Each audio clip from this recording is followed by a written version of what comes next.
हर हर महादेव भोलेनाथ। हे महादेव। जी हाँ, आज बात करेंगे एक बहुत ही सुंदर और बहुत ही बढ़िया खूबसूरत एल्बम के बारे में जो कि बोलबम का सीजन चल रहा है। नमस्कार, प्रणाम। आप देख रहे हैं पीकेपी भोजपुरी और मैं हूँ आप सबका छोटा भाई प्रेम कुमार प्रेमी। आप सबको बता दें कि आज बात करने आए हैं सावन के सीजन में एक बहुत ही बढ़िया एल्बम हे महादेव। हे महादेव के बारे में आज आप सबसे बात करने आए हैं। जी हाँ, ये गाना जरूर सुनिएगा।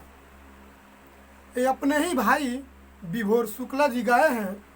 हे महादेव बहुत ही जल्द एएस म्यूजिक यूट्यूब चैनल से रिलीज होगा। आप सबको बता दें कि बहुत ही सुंदर गाना जो कि विभोर शुक्ला जी ने देहात गाए थे, जो कि देहात नंबर 1 पे गाना चल रहा है। बहुत ही खूबसूरत। हम चाहते हैं कि गाना जो सुने परफेक्ट सुने, काहे कि देखिए ट्रेडिंग में कोई गाना जाने से कोई स्टार नहीं हो जाता है। आप सबको बता दें कि जो देहात गाना है पूरा भोजपुरी इंडस्ट्रीज के एक अलग पहचान है। उसी तरह हे महादेव विभोर शुक्ला जी की आवाज़ में एक अलग पहचान है। जिस गीत को लिखे हैं विशाल दीक्षित जी और उसी म्यूजिक को दिए हैं मेरे गार्जियन, मेरे बड़े भैया। आप सबको क्या बताएं, मेरे गार्जियन, मेरे बड़े भैया कोमल किशोर चंदन जी। उनका नाम लेने में भी थोड़ा सा हमको कष्ट होता है। काहे कष्ट होता है कि आप सबको बता दें कि उनका नाम नहीं लेना चाहिए, क्योंकि हम लोग के वो गार्जियन है। गार्जियन का नाम हर जगह नहीं लिया जाता है, लेकिन फिर भी आप सबको बताना जरूरी है कि म्यूजिक कौन दिया है। तो आप सबको बता दें कि म्यूजिक मेरे गार्जियन, मेरे बड़े भैया, उन सबसे हम बहुत कुछ सीखे हैं।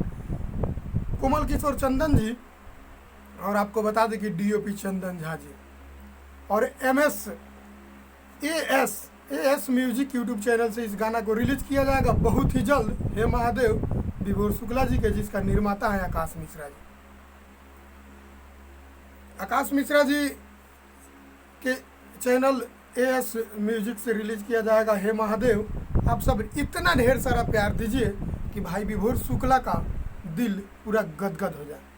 आप सबको बता दें कि भाई विभोर शुक्ला ऐसा दिल का अच्छा इंसान आदमी है जो कि गाना गाते हैं तो लगता है कि भगवान दिसंबर से फूल बरसा रहे हैं। ऐसा नहीं है कि मार्केट में कोई गाना चल जाए तभी वो स्टार है, लेकिन जो भाई आज गाना गाते हैं तो उनका देहात जो गाना गाए हैं सुन के दिल गदगद हो जाता है। पूरे परिवार के साथ बैठ के उनका कोनो भी गाना सुन सकते हैं। तो जैसे कि आप सबको हम बता दें कि हे महादेव का इतना ढेर सारा प्यार दीजिएगा कि भाई का दिल गदगद हो जाए।